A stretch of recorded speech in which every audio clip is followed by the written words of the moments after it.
3 days before Christmas in 2022, while Denver's streets sparkled under a blanket of snow and soft jazz renditions of holiday classics drifted from passing cars, my world quietly unraveled with one phone call. I had just stepped into my one-bedroom apartment near Capitol Hill, exhausted from another double shift at the community clinic.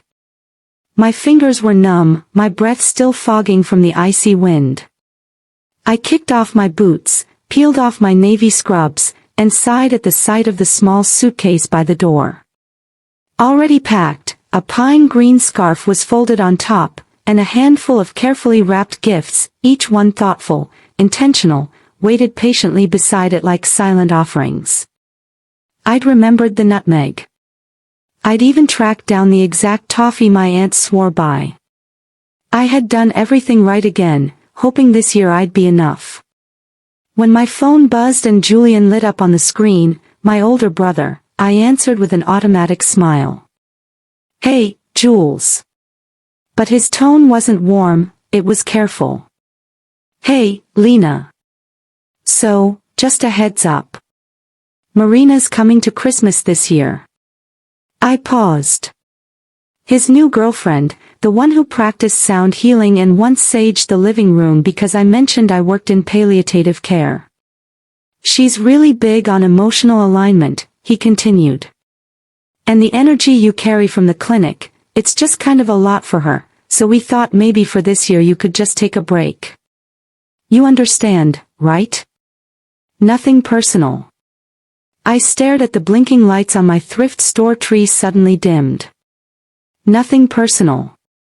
Before I could respond, my mother called.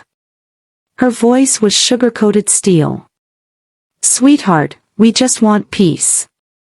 You know how sensitive Marina is. If you come, it could make things awkward. Honestly, if you show up, we may not open the door." No lies, no sugar-coated omissions, just rejection delivered with a bout. I didn't shout, I didn't cry. I didn't beg to be included. I just stood there, phone in hand, looking at the little gifts I'd wrapped with trembling hope for people who had never made space for me. People who only noticed my absence when it inconvenienced their comfort. And this year, finally, I let that silence speak for me. I moved slowly, deliberately, like someone folding up the last chairs after an invisible funeral. I opened my laptop and logged into my bank account. The automatic transfer to cover my parents' overdue property tax canceled. The quiet monthly deposit into Julian's startup fund locked. The car insurance plan I had co-signed for Dad last year terminated. I wasn't angry, just done. For so long, I'd believed that if I gave enough, stayed useful enough, kept showing up with casseroles and calmness, I'd earn a seat at the table. Not just physically, emotionally, spiritually. I thought being dependable made me indispensable. But in that warm silence, surrounded by cinnamon-scented air and the low hum of my old radiator, the truth settled like snow. I was never celebrated. I was simply allowed until I wasn't. Outside my window, the first flakes began to fall, soft and certain, muffling the city in white hush. I stared through the glass and felt something surprising. Relief. No more effort to fit in. No more asking, shrinking, tiptoeing. No more asking to be let in. This Christmas, I wouldn't be the outsider pressing her face to the window. I wouldn't be the almost enough. They only remembered when something needed fixing. I used to think this was normal. How some kids got spotlight and softness while others were expected to function like furniture. Steady, supportive, and silent. I was the oldest. The practice run, as my dad liked to say at cookouts. The test child, the one who had to earn affection through usefulness. Meanwhile, Julian, 5 years younger, was the miracle baby, the charmer, the dreamer. When he skipped rent to fund his band's third album attempt, it was ambition. When I took an extra shift at the hospital, I was overdoing it again. I remembered when he spray-painted abstract shapes across the garage wall at 15. My parents called it passion art. They laughed. I dropped a casserole dish 2 days later and got a lecture on carelessness. Once in high school, I filled out a FAFSA application and left it on the counter for Mom to sign. I even highlighted where she never asked about it. When my med school acceptance arrived, I brought it home like a trophy. She glanced at it and muttered, "That's intense. Just don't lose yourself in it." Then she turned back to chopping celery. And when Julian dropped out of school for the 3rd time to launch a healing podcast, they hosted a welcome back dinner with candles and wine. There had been balloons, cake, even a framed photo of Julian clutching a paintbrush still hanging in the front hallway like it was a sacred relic. The same house that had never thrown me a single graduation party seemed to vibrate with pride for the son who hadn't held a steady job in years. I once found one of my old sketchbooks there, half filled with doodles from hospital breaks, scribbled scenes of Denver sunsets and patients' hands mid-recovery, tossed in the recycling bin beneath takeout menus and expired coupons. When I asked about it, they shrugged, laughed, said they thought it was scrap paper. Maybe it was to them. Maybe I was too. Still, I kept showing up through med school, through residency, through the graveyard shifts spent in quiet rooms where most doctors didn't linger. Rooms filled with fading photos, wisp regrets, and the ache of being left behind. That's why I chose geriatrics. I saw myself in those long-forgotten spaces. People who had poured out their lives and were now only noticed when things broke. At home, my role never shifted. I was the calm one, the helper, the invisible hand keeping the cracks from spreading. When the roof started leaking after a snowstorm, and the insurance denied the claim, I paid for it quietly.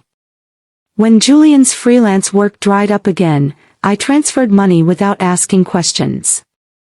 When my mom's hip started locking again and her physical therapist stopped coming due to missed payments, I called, scheduled, covered, coordinated because I loved them or because I still believed that love was something transactional, something you earn through sacrifice. They never said thank you. They didn't need to. In their world, love wasn't spoken aloud. It was assumed, expected, like gravity or daylight. And every time I handed over a piece of myself, they took it. Not maliciously, just blindly. Never once asking what it cost me. For years, I thought that's what family meant. Being unseen, but indispensable, like scaffolding, essential, but never the focus. But that night, after the calls telling me I wasn't welcome at Christmas, something in me snapped. I realized scaffolding isn't meant to bleed for the building it holds up. I was done watching my life shrink to make theirs more comfortable. If this story resonates with you, even just a little, don't forget to subscribe. There's more to come. And trust me, the next part, that's when everything changes. When Julian impulsively bought a new set of vintage lenses for his documentary project and couldn't afford his Thanksgiving flight home, I bought his ticket again. He hugged me at the gate, called me the best sister in the universe, and by the following week, it was forgotten. Just another favor folded neatly into the invisible ledger I was never supposed to acknowledge. No one had to ask. I was always one step ahead like some ghost in the background machinery of their lives. Fixing, covering, smoothing quietly. Never seen but always necessary. They never said thank you. Maybe because gratitude makes it harder to keep leaning on someone without pause. I told myself it was easier that way. Gratitude made you visible and visible things could be judged or left behind. So, I disappeared behind the drywall of their comfort, the hidden beam that never broke until now. Sometimes after 12-hour shifts at the hospital, I'd sit by the window with peppermint tea and wonder what it would feel like to simply be seen. Not for what I could solve or pay for or hold together. Just seen not as a backup plan, not as scaffolding, but as Lena. But those thoughts were luxuries and wishes. Wishes were for golden boys with sketchbooks, not girls with tax software and heating bills. That's so I kept going. I brought the bread pudding every Christmas, the one they loved, and smiled when they asked who made this again, like it floated in on a holiday breeze. When Julian's rent fell short, I wired money without a word. When my parents called, confused by their W-2s, I stayed on the phone past midnight, guiding them line by line. While my own taxes waited in a neat, unopened pile beside the fridge, I told myself love meant showing up, being steady, solving everything. That one day, if I carried enough weight, someone would turn around and finally see me under it. But standing there in my tiny kitchen, the phone still warm from the call that had banished me from Christmas for being too much, I knew better. They wouldn't see me. Not because they didn't care, but because I had never asked them to. I had trained them not to. That night, with cinnamon clinging to the air and snow falling like absolution beyond my window, I picked up my phone, not to call, not to beg. I opened my banking app. Quietly, I hit cancel. The $8,000 I'd been sending each month to keep their mortgage afloat, gone. Emergency savings locked. No more surprise repairs. No more middle-of-the-night rescues. Julian's dead car battery next winter. That would be his problem. At first, it felt robotic. Just a few taps. Cancel auto transfer. End payment authorization. Freeze joint access, like brushing my teeth or paying my rent. Routine. But with every click, a strange stillness unfurled inside me. Not numbness, not bitterness. It felt like freedom. A bird stretching inside me, wings dry, tentative. Realizing the cage door had been left ajar this whole time, I opened my notebook and made a list. Not to guilt myself, just to see all the quiet debts I had swallowed without a word. The flights, the surprise surgeries, the bounced checks, the broken down cars, the dozens of emergencies I had patched up behind the scenes without thanks, without ceremony. The ink blurred, not from tears, but from the weight of finally witnessing my own exhaustion. I wasn't angry, no matter how they'd spin it later. Lena's being cold. Lena's always so intense. No, I wasn't angry. As we and the thing about being invisible for so long is people only notice when you're gone. When things fall. The missed mortgage payment wouldn't sting until the final notice came. The cancelled maintenance fund wouldn't matter until the pipes burst again in January. Julian's gigs would still rise and fall like waves. But this time, no net beneath him. No quiet sister stitching it all together with love and bank wires. I didn't make announcements. No dramatic exit. No cryptic Facebook posts. I didn't even tell Aunt Ramona, the only one who still mailed birthday cards in cursive. I just unplugged the half-written Christmas message I drafted wishing warmth and love. I deleted it. The little tree I'd set up in the corner. I unplugged its lights. The presents I'd wrapped carefully, thoughtfully, I slid them into the hall closet, their shiny paper suddenly ridiculous in the face of my decision. I didn't cry. There was no room for sadness, just clarity. Love isn't supposed to feel like an unpaid job. Family shouldn't feel like a subscription with a hidden fee. I had spent decades trying to earn what should have been freely given. But silence is not love and usefulness is not belonging. Across town in a house filled with lights and noise, they laughed without me. And for the first time, I let them. I let them build their celebration on the illusion they had spent years curating. The one where I was the problem. The one where my silence was interpreted as bitterness. My distance as blame where I was the heavy one, the complicated one, the one who never quite fit the sparkle of their curated holidays. For the first time, I didn't show up. And in doing so, I reclaimed something I hadn't even known I'd surrendered. Christmas morning arrived, soft and gray, the Denver skyline cloaked in fog, snow clinging to the roofs like forgotten frosting. The silence outside echoed the silence within. I sat by the window wrapped in my favorite blanket, the one that smelled faintly of rosemary and comfort. A warm mug of cinnamon apple tea cradled in my hands, the steam rising like memory. I didn't light the tree. I didn't press play on the carefully curated holiday playlist. I once used to fill the gaps. I didn't call. I didn't text. I simply was quiet, whole still. The presents I'd wrapped sat untouched in the corner. Colorful, cheerful, a little naive. They looked foreign now, like they belonged to someone who still believed that effort guaranteed belonging. But there was no grief that morning. No ache, no tears, just stillness. Sacred cleansing stillness, like the breath after a long scream, like air after a storm. I hadn't realized how much noise I'd been carrying until it vanished.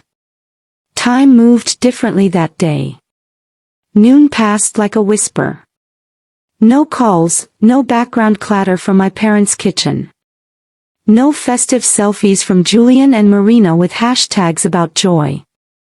No Venmo requests for surprise holiday expenses, just silence. I felt no urge to interrupt it until evening fell and the sky turned a bruised purple. My phone buzzed once, then again, 3 times in total. At first, I ignored it. Probably some group thread from work I'd forgotten to mute. But then a message lit the screen.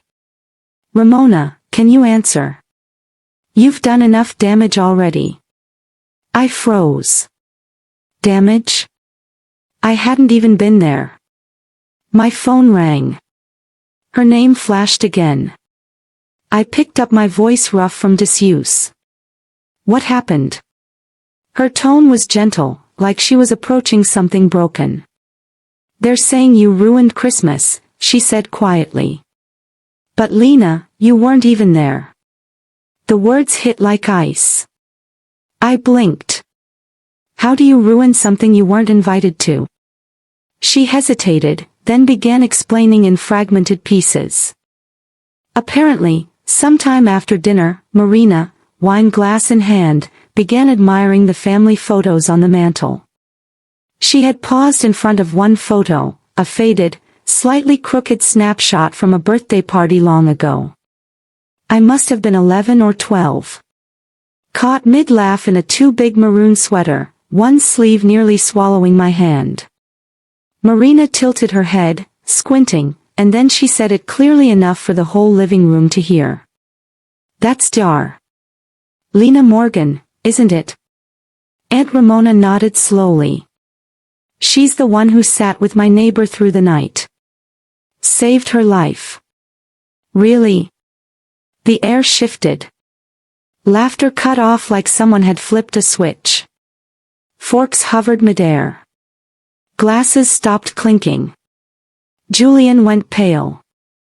My mother's smile froze. Marina looked from face to face and asked, "Wait, Lena's your sister, the one you talk about?" No one answered right away, but whatever they said, whatever half-truth or evasive comment came next was enough. Marina gathered her things, thanked everyone with a politeness sharp enough to cut glass, and walked out. Just like that, by the time Aunt Ramona called me, the ripple had already begun. Marina had posted something. Nothing explosive, just honest. A few sharp lines about how families rewrite people to fit prettier stories. About how silence is a form of eraser. About the damage done in rooms lined with smiling photos of people you pretend don't exist. I didn't know the exact wording. I didn't need to. I could picture it clearly. The crash of the curated image. The family friends reading between the lines. The art circles in New York small and gossipy. The quiet unraveling of a brand built on charm and exclusivity. And for once someone else had noticed, not someone raised in it, not someone trained to interpret cruelty as affection, someone who had seen me, not as a burden, but as a human being, a doctor, a sister, a presence. That night, sitting alone in the stillness of my apartment, I learned something more powerful than any comeback. Sometimes the sharpest truth is the silence you leave behind. The day after Christmas, it began. Desperation leaking through polished cracks. An email titled, "Let's Reset Things." It read like a corporate memo. Bland, polished, full of nothing. It was signed jointly by my mother, my father, and Julian. As if unity could overwrite decades of fracture.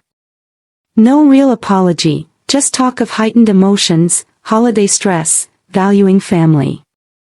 Buried halfway down, I found the real request. Could I reach out to Marina, clarify things, smooth it over? Not because they missed me, not because they finally understood, but because Julian's art career was at risk. It wasn't about me. It had never been about me. Just the mess my absence had left behind. A mirror they could no longer avoid. They hadn't reached out because they missed me. They had simply realized the cost of erasing me had risen higher than they were willing to pay. I didn't reply. That night, as snow whispered against my windows, my phone buzzed again.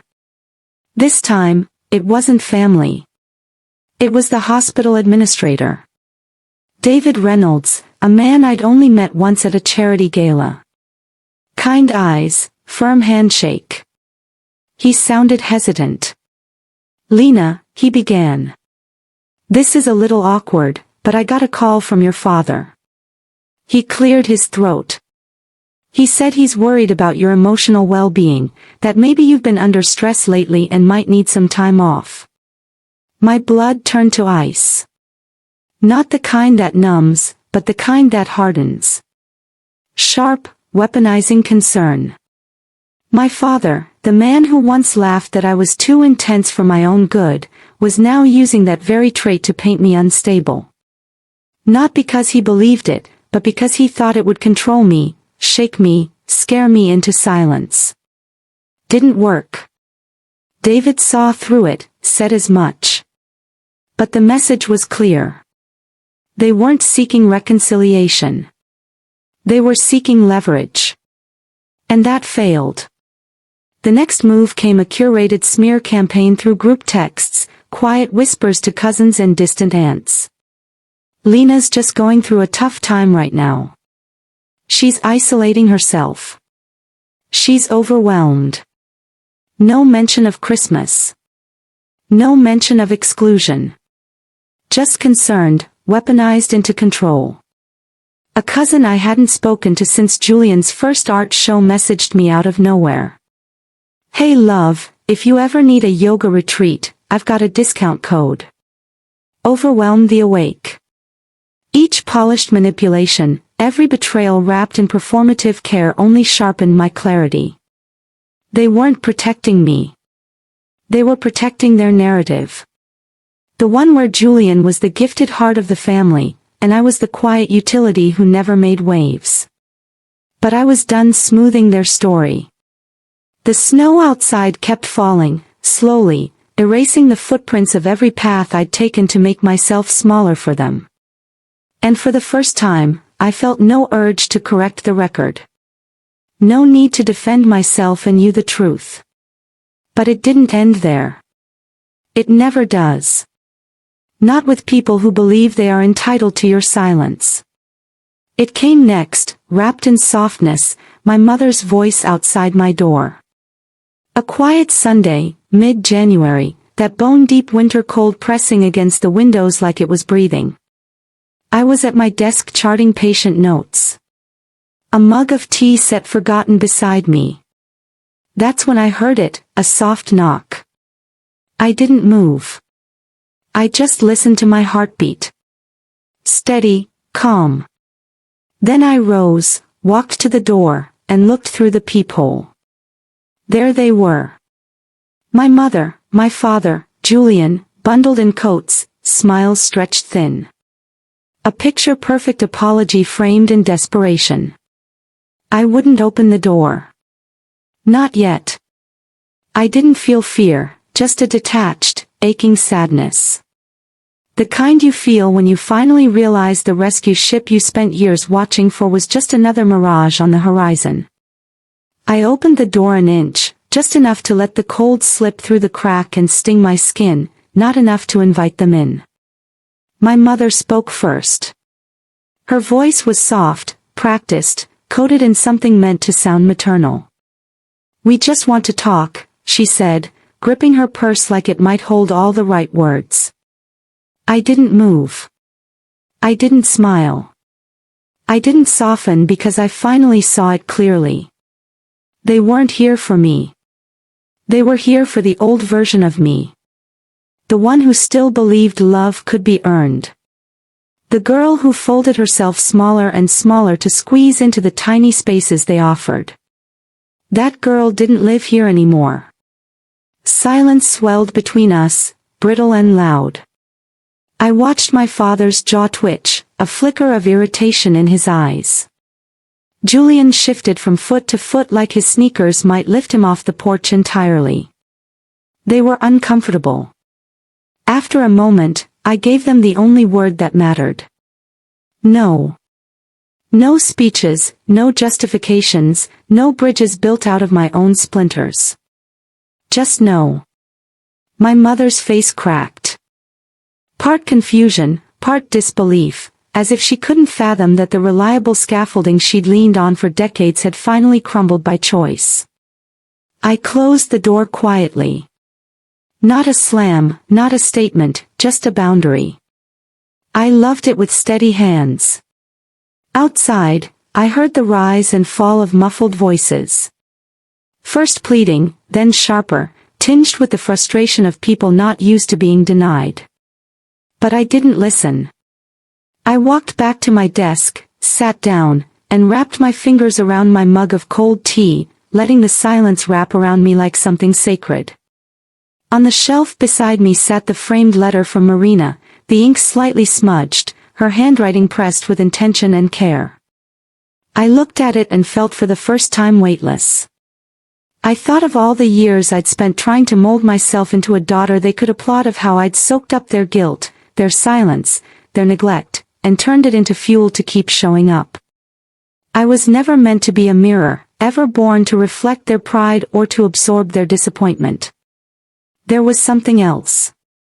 And maybe finally that was enough. They didn't leave right away. I heard shoes shuffle, voices murmur, desperation curling at the edges. Then another knock softer. "Lena, please. We just want to talk." I stayed seated. The framed letter from Marina anchoring me. My tea cold, bitter, and strangely satisfying. I let the knocking continue until it softened, then stopped. Silence settled again. Not hollow this time, but full.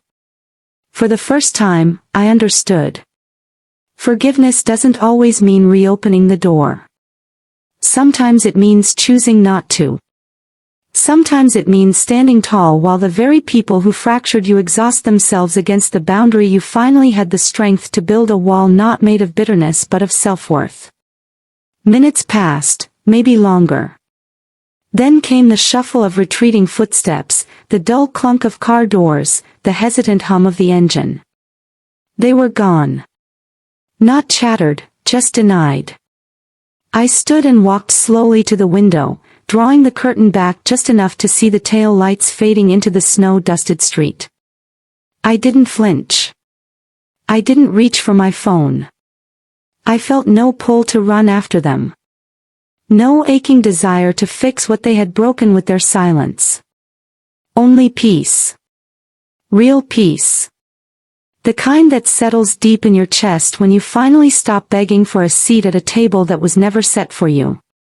Turned away from the window. My apartment felt warmer now.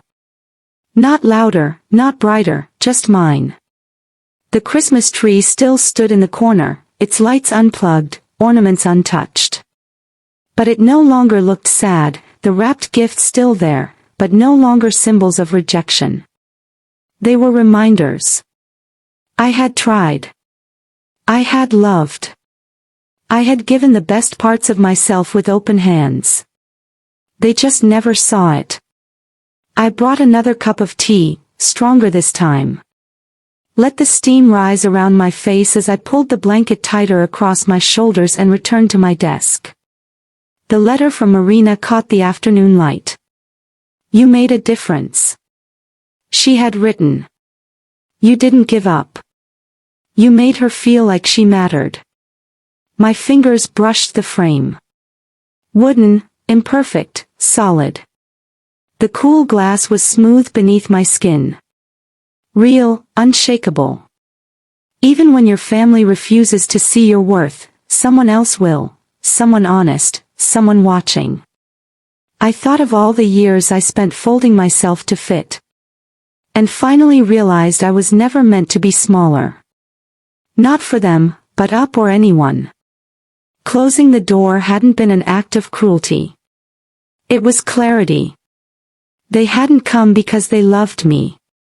They came because they needed control. The quiet, dependable version of me who no longer existed. But that girl, she was gone. In her place stood a woman who finally knew. Love doesn't require your silence. It doesn't demand your sacrifice, and it never ever asks you to shatter just to keep someone else whole. I sat back, sipped my tea, and watched the snowfall. Soft, silent, cleansing, and I realized this time I had saved myself. Maybe for the first time I was free. The days passed slowly, gently, like deep breaths after a storm. The silence no longer felt like isolation. It felt like space, space I had never been allowed to claim before. I went back to work. I made rounds at the hospital.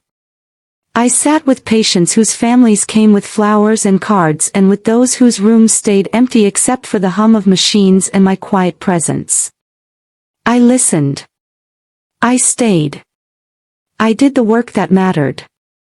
The kind that doesn't trend online, that doesn't make for glossy photo albums, but holds lives together all the same. Then one afternoon, a small package arrived. No return address, just my name handwritten on the brown paper in neat slanted lettering. I opened it carefully. Inside was thick ivory stationery. The ink slightly smudged at the edges. It was from Marina. She wrote about her grandmother. How she still practiced yoga twice a week, still walked to the farmer's market every Saturday. She remembered in detail the days when the world had quietly started giving up on her, and how there had been one doctor who hadn't, who stayed past visiting hours, who treated her like a person, not a patient, a woman still capable of joy, still worthy of dignity. You didn't just save her life, she wrote. You reminded her she was still living. I read the letter 3 times, traced the words with my fingers, and that night I framed it, hung it above my desk where the morning sun could touch it, a quiet, permanent reminder. I was never invisible, never too much, never a burden. I was exactly who I needed to be all along. And their inability to see that was never mine to carry. Weeks later, another email arrived. Less polished this time, more desperate. We miss you. We never meant to hurt you. Can we start over? And buried near the end, like a sliver under the skin, came the real reason. Please ask Marina to take down her post. Ethan's having trouble finding work now. It's affecting his future. Not an apology, not remorse, just another transaction, another debt they assumed I'd pay to keep the peace. I didn't respond. Some bridges don't need rebuilding. Some doors, once closed, are meant to stay that way. Not out of hate, but out of self-respect. That evening, as I filed notes at my desk, Sunlight stretched across the letter from Marina. I leaned back, closed my eyes, and for the first time in years, I felt whole. Not because someone finally told me I mattered, but because I had stopped asking for permission to believe it. If my story resonated with you, I'd love to hear from you. Leave a comment, tell me what part hit home, or simply say you see me. Because maybe in doing so, we remind others they're not alone. If you've ever felt overlooked, like you had to earn love through silence or sacrifice, please know this. You are allowed to take up space. You are allowed to say no. And you are allowed to build a life that doesn't include people who only show up when it benefits them. Let's start choosing peace over performance.